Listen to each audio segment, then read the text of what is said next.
어디로 가느냐, 이런 제목입니다.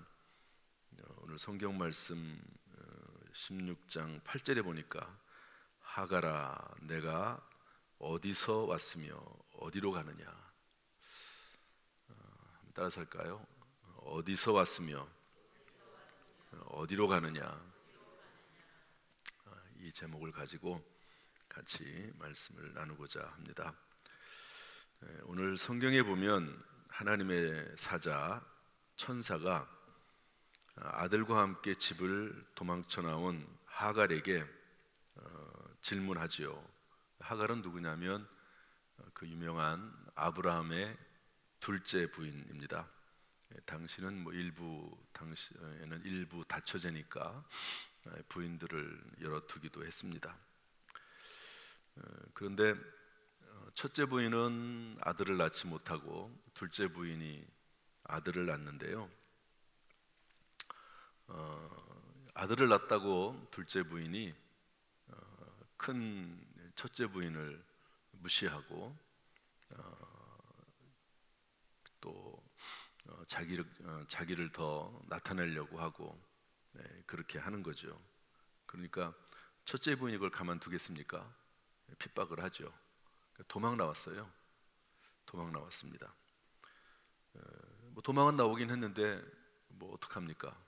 막막하죠. 살 길이 막막하죠. 그 당시에는 여자들 또 어린아이들 살 길이 없습니다. 그렇지만 너무 괴로워서 일단 집을 뛰쳐나오긴 했는데 막막한 거죠. 그때 하나님의 천사가 하나님이 그 천사를 보내셔서 물어보게 합니다. 네가 어디서 와서 어디로 가느냐? 내 여주인에게로 돌아가서 그 수하에 복종하라. 이렇게 이야기합니다. 어디서 왔으며 어디로 가느냐? 기억이 나시는 분은 있을지 모르지만 옛날에 한참 제가 청년 때쯤 됐을까요? 청년 때인데 저는 그 찬송이 아니죠. 그 유행가를 많이 불렀습니다. 서울대 출신 가수 최희준이라고 하는 사람이 그 하숙생이라는 노래를 불렀습니다. 인생은 나그네 길, 어디서 왔다가 어디로 가느냐. 그 가사하고 똑같아요. 인생은 나그네 길, 어디서 왔다가 어디로 가느냐. 천사가 물어봐요. 너 어디서 왔다가 어디로 가느냐? 여러분은 어디서 왔다가 어디로 갑니까? 어디서 온지를 알고 계십니까? 여러분들은 어디를 향해서 지금 달려가고 있습니까? 천사가 하갈에게 한 이 질문은 한 번뿐인 인생을 살아가는 우리 모두가 반드시 대답해야 될 질문입니다. 이런 질문을 한 분이 계십니다. 지난 주일날 이병철 삼성그룹 회장의 24가지 질문. 이분이 폐암으로 돌아가시기 전에 24가지 질문을 했다는 것 아닙니까? 그런데 이 질문이 천주교의 한 신부님에게 전달이 됐죠. 그런데 이 이야기를 듣기도 전에 사망했습니다. 대답을 못 듣고 죽은 거죠.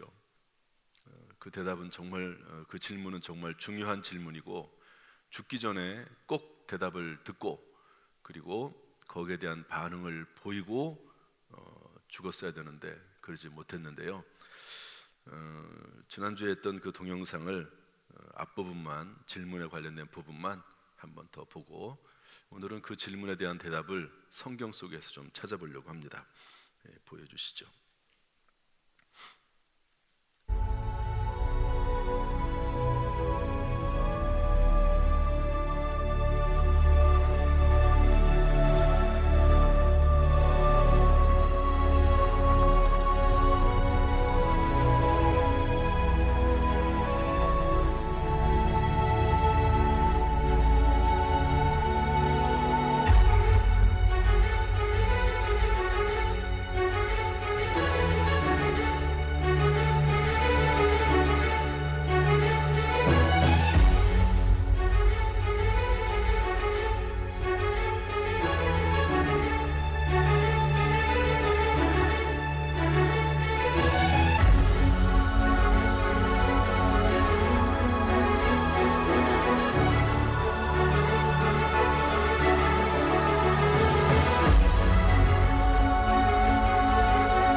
대해서 성경에 나와 있는 대답을 좀 들어보려고 합니다. 첫 번째로 이렇게 질문을 했습니다. 신의 존재를 어떻게 증명할 수 있는가? 왜 신은 자신의 존재를 보이지 않는가? 이 질문에 대한 대답은 두 번째 대지에서 다루겠습니다. 왜냐하면 이 질문이 아주 중요하거든요.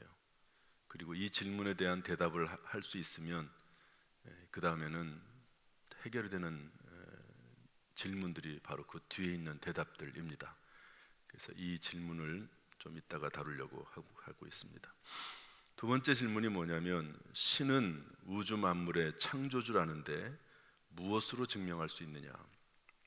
히브리서 11장 3절 말씀 한번 읽어보겠습니다. 다 같이 시작. 믿음으로 모든 세계가 하나님의 말씀으로 지어진 줄을 우리가 아나니 보이는 것은 나타난 것으로 말미암아 된 것이 아니니라. 믿음으로 모든 세계가 하나님의 말씀으로 지어진 줄을 우리가 아나니, 믿음으로 알 수 있다는 거죠. 이제 앞으로 이병철 질문에 대한 대답을 하면서 이병철 회장의 질문과 성경의 대답이 계속 엇갈려 가면서 나오는 것을 보게 될 겁니다. 이병철 회장은 이렇게 묻습니다. 그것을 어떻게 믿을 수 있느냐? 어떻게 그것을 증명할 수 있느냐? 이렇게 물어보는데요, 성경은 계속 이야기합니다. 살아계신 하나님을 믿지 않는 것이 곧 죄다. 그리고 믿음을 가지라, 믿음을 가지라, 이렇게 계속 성경은 이야기하고 있습니다. 신은 온 우주 만물의 창조주라는데 무엇으로 증명할 수 있느냐? 믿음으로 알 수 있다, 이렇게 설명을 하고 있습니다. 또 보겠습니다. 신이 인간을 사랑했다면 왜 고통과 불행과 죽음을 주었는가? 저나 여러분이나 인생을 사는 동안 고통과 불행을 겪다가, 물론 기쁨과 행복도 있죠. 그러다가 결국은 죽습니다. 여기에 대해서 성경 말씀을 보겠습니다. 예레미야가 3장 33절 말씀인데요, 다 같이 읽어보겠습니다. 다 같이 시작. 주께서 인생으로 고생하게 하시며 근심하게 하심은 본심이 아니시로다. 하나님의 원래 생각은 우리에게 고통과 불행과 죽음을 주는 생각이 아니었다. 예레미야 29장 11절 말씀 보면, 여호와의 말씀이니라. 너희를 향한 나의 생각을 내가 아나니 평안이요 재앙이 아니니라. 너희에게 미래와 희망을 주는 것이니라. 성경은요, 하나님은 말씀합니다. 고통과 불행을 주고 싶은 마음이 없다. 그런데 그렇게 될 수밖에 없는 상황을 너희들이 만들었다. 그런데 여기에 대해서 이병철 회장도 그것을 마치 알고 있었다는 듯이 다음 질문을 합니다. 예수는 우리의 죄를 대신 속죄하기 위해서 죽었다는데 우리의 죄란 무엇인가? 왜 우리로 하여금 죄를 짓게 내버려 두시는가? 속죄, 죄가 있고 예수님이 속죄한다는 거죠. 그걸 알고는 있어요. 그런데 왜, 우리의 죄가 뭐고 왜 죄를 짓게 내버려 두시는가? 여기에 대해서 요한복음 16장 9절은 이렇게 대답을 하고 있습니다. 한번 읽어볼까요? 시작. 죄에 대하여라 함은 그들이 나를 믿지 아니함이요. 믿지 않는 사람들은 어떻게 믿을 수 있는가? 이렇게 계속 얘기합니다. 그런데 성경은 살아계신 하나님을 믿지 않는 것이 곧 죄라고 말씀합니다. 하나님이 온 우주 만물을 창조했는데 왜 너희들은 그걸 믿지 않냐? 온 우주 만물을 보면 하나님의 살아계심을 알 수 있다, 그렇게 얘기하고 있습니다. 신은 우주의 만물을 창조주라는데 무엇으로 증명할 수 있는가? 믿음으로 모든 세계가 하나님의 말씀으로 지어진 줄 우리가 아나니 너희들이 믿지 않기 때문에 볼 수 없다, 이렇게 성경은 계속해서 말씀하고 있습니다. 이렇게 또 이병철 회장은 질문합니다. 성경은 어떻게 만들어졌는가? 그것이 하나님의 말씀이라는 것을 어떻게 증명할 수 있는가? 디모데후서 3장 16절은 이렇게 기록을 하고 있습니다.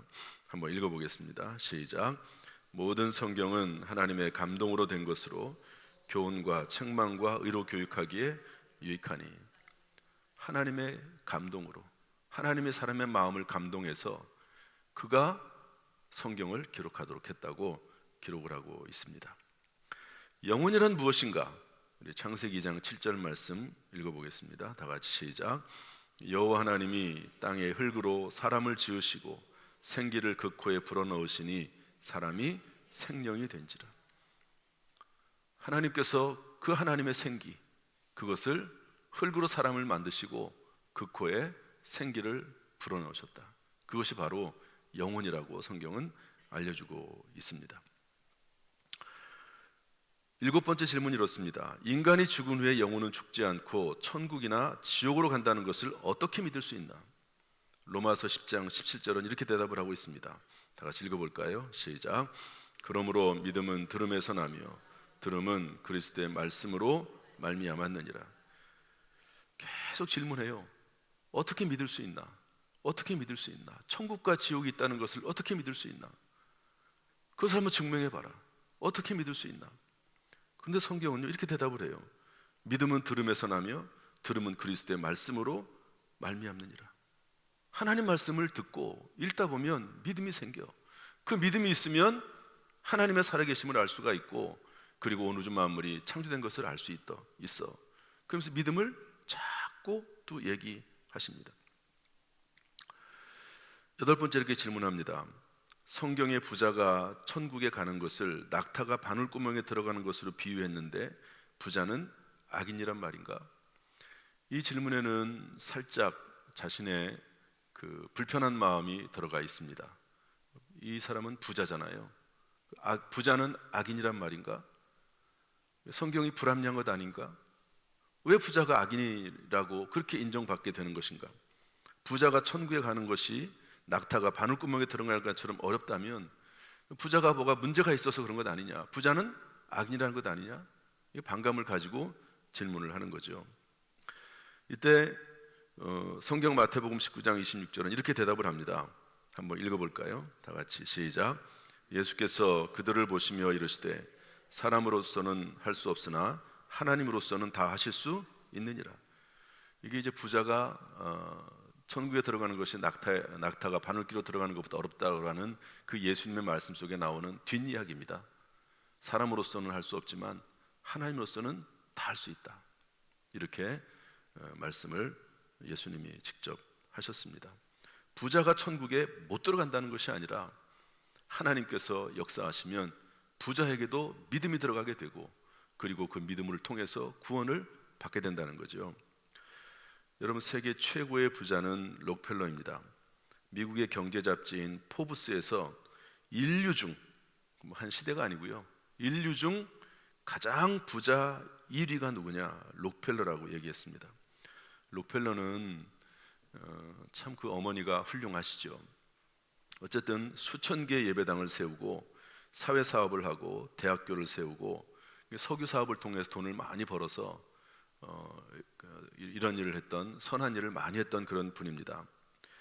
그런데 이분이 처음부터 그렇게 된 게 아니고요, 알로피셔라고 하는 병이 생겼습니다. 40대 초반에 머리카락과 눈썹이 빠지고요, 몸이 계속 말라가는 병입니다.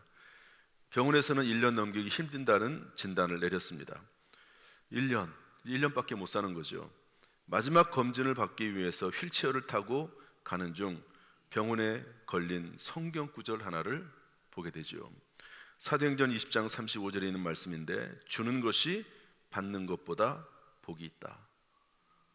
이 말씀을 병원에 걸려 있는 이 말씀을 마지막 진료를 받는 가운데 가다가 보는데요, 그 순간 온몸에 전율이 흐르고 눈물이 왈칵 쏟아졌습니다. 이게 뭐 눈물이 쏟아질 일입니까? 그런데 그 성경 구절을 보는 순간 그렇게 됐다는 거죠. 이때 마침 어린 딸을 입원시켜 달라고 우는 엄마의 모습을 보게 됐습니다. 돈이 없어요. 그런데 어린 딸이 죽게 될 병에 걸렸습니다. 제발 좀 입원시켜달라고. 병원에서는 입원시켜줄 수 없다고 얘기하죠. 그런데 그 모습을 보고 이 록펠러가 도와줘요. 그런데 다행히 그 아이의 소식을 들어보니까 정말 기적적으로 살아났다는 그런 이야기를 듣게 됩니다. 그러면서 나는 지금까지 이렇게 행복한 삶이 있는 줄 몰랐다 라고 고백을 하면서, 이때부터 이 록펠러가요 사회사업을 하고 구제하는 일을 하고 교회를 세우고 이런 일에 최선을 다하고요, 그의 모든 재산을 또 여러 가지 재단을 만들어서 일을 하도록 그렇게 하고, 평생 교회 세우고 사회사업하고 후진을 양력하는 일을 하다가 죽었습니다. 지금도 록펠러 재단이라는 것이 있어가지고요 엄청난 영향력을 끼치고 있습니다. 사람으로서는 할 수 없지만 하나님으로서는 다 하실 수 있느니라. 성경 구절 하나가 그렇게 한 사람의 인생을 바꿔놓을 수가 있겠는가? 하나님만이 하실 수 있는 일이지요. 말씀을 통해서 믿음이 그 속에 들어가게 된 것이고, 어떻게 보면 하나님께서 그 말씀을 보게 하시고 그 속에 믿음을 심어주신 것이라고 볼 수가 있습니다. 이병철 회장님의 마지막 질문, 지구의 종말은 오는가? 계시록 21장 1절은 이렇게 말씀을 하고 있습니다. 한번 읽어보겠습니다. 또 내가 새 하늘과 새 땅을 보니 처음 하늘과 처음 땅이 없어졌고 바다도 다시 있지 않더라. 지구가 종말해가지고 파괴되고 없어지는 것이 아니라 새 하늘과 새 땅을 하나님이 재창조하신다고 말씀을 하고 있습니다. 질문에 대한 대답들을 순수하게 그냥 성경 말씀에 근거해서 대답을 드렸습니다. 그런데 이 말씀들은, 이 대답들은 전부 한 가지, 이 첫 번째 질문에 대해서 답변할 수 있으면, 대답할 수 있으면 사실은 자연스럽게 해결되는 질문입니다. 이병철 회장은 질문의 시작을 어떻게 했습니까? 신의 존재를 어떻게 증명할 수 있는가? 이것도요 질문이 상당히 생각을 해봐야 될 질문입니다. 신은 존재하는가? 하나님은 살아계시는가? 이렇게 존재하는 게 아니라 신의 존재를 어떻게 증명할 수 있는가? 자꾸 뭔가를 보여달라는 거예요. 뭔가 증거를 자꾸 달라는 거예요. 이게 아마 사람들의 모습일 겁니다. 우리들도 마찬가지죠. 하나님이 살아계시다면 하나님을 좀 보여주세요 라고 말하는 것이 우리들일 것입니다. 어쨌든 이병철 회장은 질문의 시작을 잘했습니다. 이 질문에 대한 대답을 얻는다면 그 다음의 질문은 쉽게 풀릴 것이기 때문입니다. 이 질문에 대한 답을 얻지 못했기 때문에 다음의 질문을 할 수밖에 없었다고 볼 수가 있습니다. 제가 가끔 말씀드리지만 저도 이 질문을 했습니다. 저는 고등학교 2학년, 3학년 때 이 질문을 했습니다. 하나님이 살아계십니까? 하나님이 살아계시다면 보여주세요. 그러면 제가 믿겠습니다 라고 질문을 해서 5년 동안 질문해요. 5년 동안 5년 만에 그 질문에 대한 답을 얻게 됐는데요, 하나님의 살아계심이 믿어지니까 성경이 믿어지고, 성경이 믿어지니까 예수님을 인격적으로 영접하게 되고, 예수님을 인격적으로 나의 구주와 나의 하나님을 영접하게 되니까 성령을 받게 되고, 하나님의 영이 임하게 되고, 성령이 임하니까 내 생각이 바뀌고 인생이 바뀌고 진로가 바뀌어서 지금 이 자리에 서서 설교를 하는 사람이 됐습니다. 저는 대학에서는 생물학을 전공을 했거든요. 그런데 저의 진로가 이렇게 바뀌게 됐습니다. 그 안에는 성경 구절 하나가 저의 삶을 바꿨죠. 어쨌든 이 근원적인 질문에 대해서 신의 존재를 어떻게 증명할 수 있는가라고 하는 부분에 대해서 성경 말씀에 근거해서 또 여러 가지 경험에 근거해서 말씀을 나누고자 합니다. 첫 번째로 성경은 하나님의 존재에 대해서 선언을 기본으로 하고 있습니다.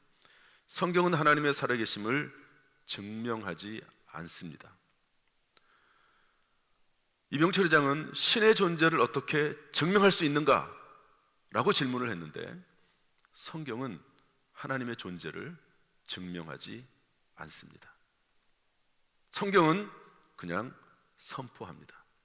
하나님이 계시다는 것을 전제로 하나님을 만난 사람들이 어떻게 하나님을 체험하면서 살아갔는지 그들의 경험과 하나님이 살아계실 수밖에 없는 그런 이야기들을 성경에서 계속 이야기를 해줍니다. 창세기 1장 1절은 말합니다. 태초에 하나님이 천지를 창조하시니라. 선포하고 말아요. 하나님이 계신데 그분이 온 우주 만물을 창조했어 라고 선포하고 말지 증명을 시도하지 않습니다. 두 번째, 하나님은 사람의 눈으로 볼 수 있는 분이 아니십니다. 지금까지 하나님을 본 사람은 아무도 없습니다. 왜냐하면 하나님은 우리처럼 육체를 가지신 분이 아니라 영이시기 때문에 그렇습니다.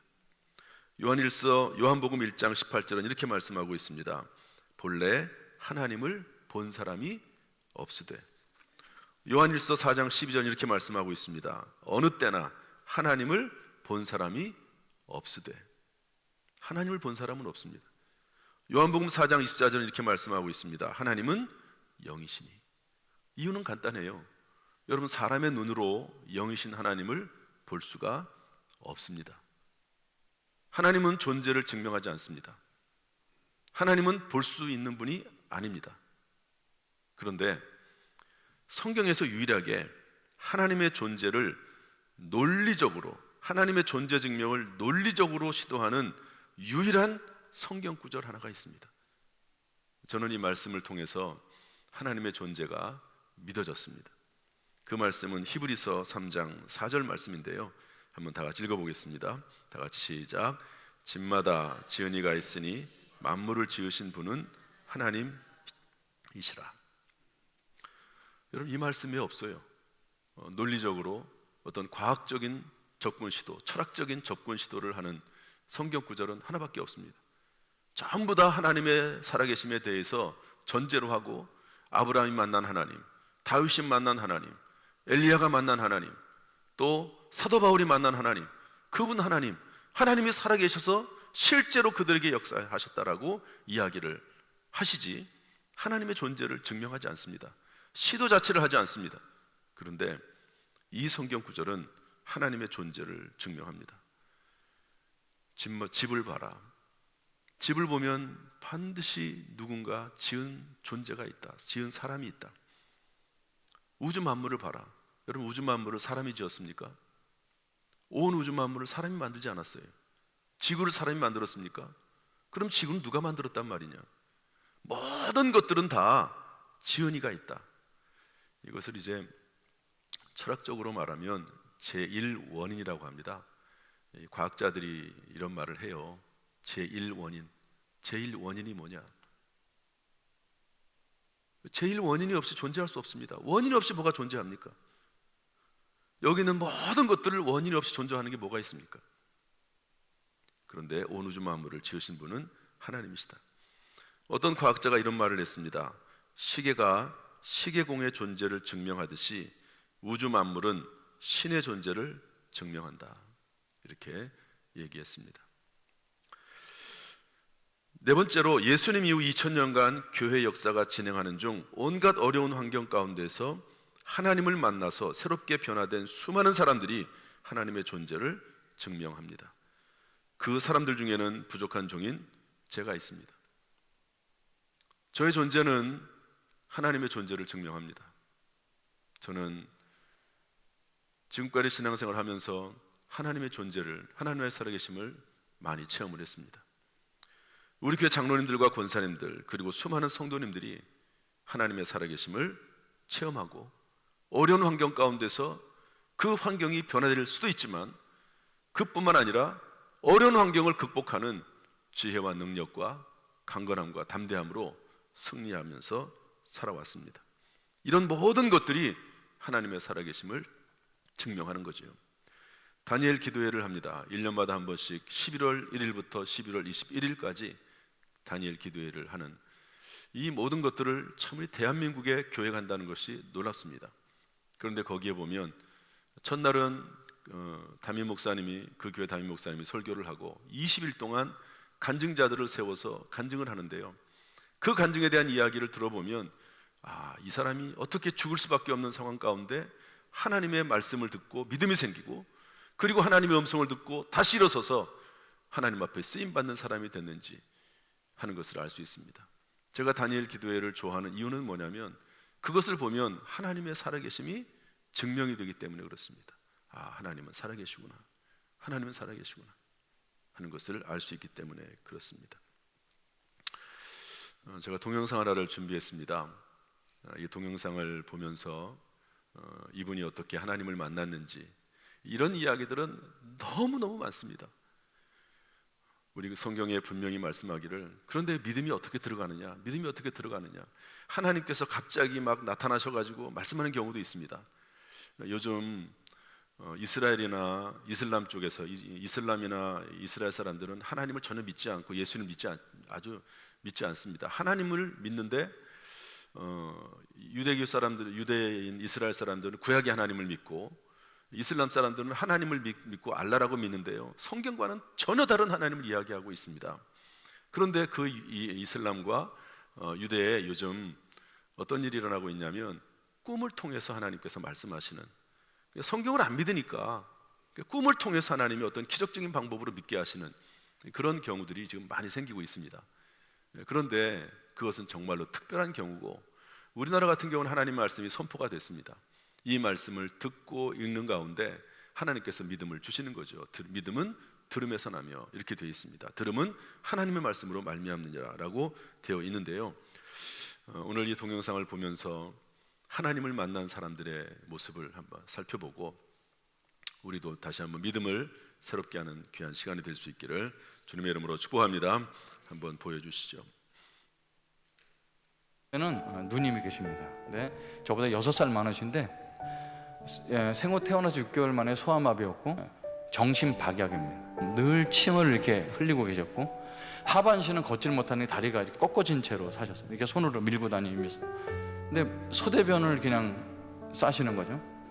항상 저희 집은 걸레 같은 게 있어갖고 오줌을 누면은 이게 땜을 만들어서 오줌을 막아야 되는 거예요. 3일에 한 번씩 변을 3일치를 바지에 쌉니다. 어머니는 새벽까지 나가시고 아버지는 집에 거의 안 계시고 저도 학교 갔다 오면 이제 언제 변을 받는지 모르는데 그걸 뭉개고 앉아서 이제 집안 방이라고 한 칸인데 오는 냄새가 납니다. 그럼 저는 초등학교 2학년 때부터 집에 들어와서 어머니가 하셨던 대로 그 바지를 벗겨서 똥을 손으로 다 긁어내고 그리고 물로 한번 닦이고 그 다음에 빨래비누로 엉덩이를 닦여서 다시 물로 닦여서 바지를 입혀놓는 게 제 일이었어요. 그 손톱에 그 오물이 들어가기 때문에 아무리 비누를 씻고 해도 이게 냄새 맡으면 냄새가 나죠. 아버지는 가끔 오셔서 공장에서 벌었던 어머니의 돈을 술과 노름값으로 뺏어가십니다. 그거를 어머니 지키시다 보면 항상 맞고 피를 흘리실 만큼 흘리시고 내놓으세요. 저희한테 분노는 뭐였을까요? 아버지한테 분노입니다. 빨리 죽었으면 좋겠다, 빨리 죽었으면 좋겠다. 어렸을 때 이렇게 자라다가 청소년 되면서 저거 내가 언젠간 죽이고 말 거야, 이렇게 일을 갑니다. 고등학교 1학년 때도 한 저녁 때 오셔서 어머니를 또 때리시는데 화장실 옆에 있는 부삽을 들고 와서 어머니한테 막 그걸 찍으시는 겁니다. 수박 자르는 칼을 들고 들어갑니다. 왜 이러고 우리가 왜 살아야 돼요? 그래서 술 취해서 불틀거리고 부삽 들고 있는 아버지랑 칼을 들고 마주 섰는데 칼 든 손을 붙들고 부들부들 떨시면서 우시는 겁니다. 너라도 그냥 너라도 정상적인 사람으로 살았으면 좋겠어. 그래서 이렇게 맞고 살고 있는데 네가 오늘 밤에 사고를 치면 어떡하겠냐. 그래서 우시는 거예요. 그 피 흘리는 얼굴을 하시면서. 그래서 아버지 배에 꽂고 싶었던 칼을 장롱에다 꽂아놓고 나가게 됩니다. 그래서 밤새도록 돌아다니면서 집을 가출할 생각이나 어머니 안 보내서 아버지를 죽일 생각과 이런 수많은 생각을 하다가 밤을 길거리에서 보내고 아침에 들어갑니다. 그래서 어머니 아버지는 집에 안 계시고 가방을 싸갖고 이제 나가려고 하는데 저희 바보 누님이 가끔 하는 일이 있어요. 제 책을 찢고 먹습니다. 그게 장난감이에요. 저는 책 표지가 거의 없어요. 바보 누나 찢어 먹고 이러겠다. 해피령 어느 날 어떻게 제 노트를 꺼내갖고 어저께 그나마 숙제가 3분의 2 정도니 그걸 다 찢어서 먹고 있는 거예요. 갑자기 아버지의 얼굴과 바보 누나 얼굴이 오버랩 되면서 제 속에 있는 모든 분노가 바보 누나한테 쏟아집니다. 이 병신이 우리 집에 와갖고 나는 친구 하나 데리고 올 수 없고 이 병신아, 내가 너 똥 치워주려고 이 땅에 태어난 줄 아냐? 그러면서 내 속에 있는 그 잔인한 것이 다 올라오면서 바보 누나를 너무 많이 구타했습니다. 제 눈을 쳐다보면서 입술이 파래졌고 벌벌 떨면서 그만 때려달라는 그 바보 누나를 너무 많이 때렸습니다. 그런 이제 연탄불에 물을 데워갖고 목욕시키려고 이렇게 벗겼는데 가슴서부터 등허리까지 너무 시커멓게 멍든 게 많은 거예요. 제가 그날 때린 것이 너무 심하게 때려나갔고, 그래서 어머니 오기 전에 목욕시키고 옷을 입혀놓고, 엄마 오늘 목욕 안 시켜도 돼요, 제가 다 시켰어요. 그래서 어머니는 제가 착한 줄 알고 그렇게 한 달 보름을 시켜서 멍든 자국이 다 없을 때까지 시켰습니다. 완전 범죄입니다. 아무도 제가 바보 누나를, 장애인을 때렸다는 사실을 아무도 모릅니다. 그리고 3년 뒤에 제가 재수를 할 때 저희 누님은 26살 나이로 돌아가셨습니다. 그래서 제가 운구도 하고 화장대에서 화장까지 했어요. 아무도 몰라요. 그런데 수련의 마지막 날, 모든 사람은 죄인입니다. 모든 사람은 죄인입니다. 그런데 여기서 이렇게 그 바보 누나 때리는 장면이 막 올라오면서 난 이 자리에 앉아서 저런 설교를 들을 수 있는 존재가 아니라는 걸 알게 돼요. 이게 앉아서 벌써 눈물이 막 나오기 시작합니다. 코가 막 나오기 시작합니다. 그런데 설교가 들립니다. 여러분, 우리는 모두가 죄인입니다. 원래는 다 지옥 갈 수밖에 없는 존재입니다. 어떤 한 사람, 단 한 사람도 하나님 나라에 천국에 갈 수 있는 사람은 없습니다. 그런데 죄를 알지 못하신 예수님이 이 땅에 오셨습니다. 그분은 하나님의 아들입니다. 그분이 오셔서 우리의 모든 죄를 전가받으셔서 십자가의 저주로 돌아가셨습니다. 여러분, 그분을 믿기만 하면은 우리는 다 천국의 백성이 될 수 있습니다. 왜? 그분이 대신 십자가를 지시고 죄값을 받으셨기 때문입니다. 나한테 다가오신 예수님 앞에 내가 이 자존심 다 내려놓고, 저 교회 한 번도 나가본 적 없는데요, 제가 교회를 위해서 한 게 하나도 없는데 제가 예수님 믿어도 되나요? 근데 예수님께서 마음속에 환한 얼굴을 웃어주시면서 괜찮다고 말씀하셨어요. 환한 얼굴, 파란 빛 같은 게 제 가슴에 오는데요, 눈, 코, 입은 없는데 나를 향해서 환하게 웃어주는 분을 만나게 됩니다. 그리고 이제 숙소로 다시 돌아가는데 그렇게 고생했던 어머니 얼굴이 떠오를 줄 알았는데 아버지 얼굴이 떠오르면서 세상에서 가장 잔인하고 못된 인간, 우리 아버지라고 생각했는데 아버지랑 비교할 수 없는 잔인성이 제게 있다는 것을 깨닫게 됩니다. 그리고 아버지에 대한 얘기가 5살 때부터 혼자 살다시피 하시고 일본에 강제징용 갔다 오시고 월남전에 참석해서 사람도 죽이시고 이런 트라우마가 많으신 분인데 나라에서 받는 훈장 받은 그거 갖고 술 드시다 알코올 중독되시고, 보니까 저희 아버지는 저보다 더 불쌍하게 사셨던 분인 거예요. 그냥 그 숙소에서 그 숙소로 걸어 들어가는 그 짧은 순간에 그냥 나도 모르게 중얼거리면서 서울 올라가면 아르바이트를 해서라도 아버지 식사 한번 같이 했으면 좋겠다, 이런 생각이 드는 거죠. 나중에 돌아보니까 그게 죽이고 싶었던 아버지를 용서하는 순간이었습니다. 누가 나한테 용서하라고 강요한 것도 아니에요. 근데 아버지의 삶이 이해되고 내가 아버지보다 더 잔인한 사람이란 거를 알게 되니까 화해가 되는 거죠. 그래서 예수님이 온 것은 나한테 생명을 주시려고 하죠. 그렇구나. 생명이라는 것이 뭐 내가 죽어서 생명을 얻는 것이 아니라 이렇게 죽이고 싶은 미움과 분노가 이렇게 많았던 마음에 갑자기 평화가 오고, 죽이고 싶었던 아버지도 용서하는 마음이 들고, 세상이 완전 달라 보이는데 이게 생명이구나 알게 됐습니다. 예수님은 이 땅에 우리에게 생명을 주시려고 오신 거예요. 그리고 또 풍성한 삶을 위해서 오셨다고 요한복음 10장 10절에 있는 겁니다.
사랑하는 성도 여러분, 세계 최고의 베스트셀러인 성경은 하나님이 살아계시다고 계시하고 있습니다.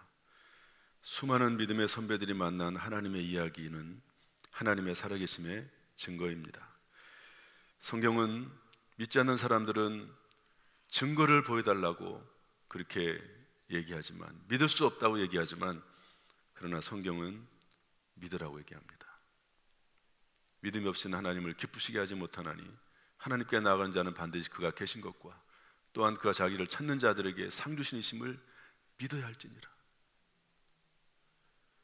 하나님의 살아계심을 믿고 교회에서 신앙생활하는 가운데 생명과 풍성한 삶을 살게 되시기를 예수님의 이름으로 축원합니다. 축원합니다. 기도하겠습니다. 하나님 아버지,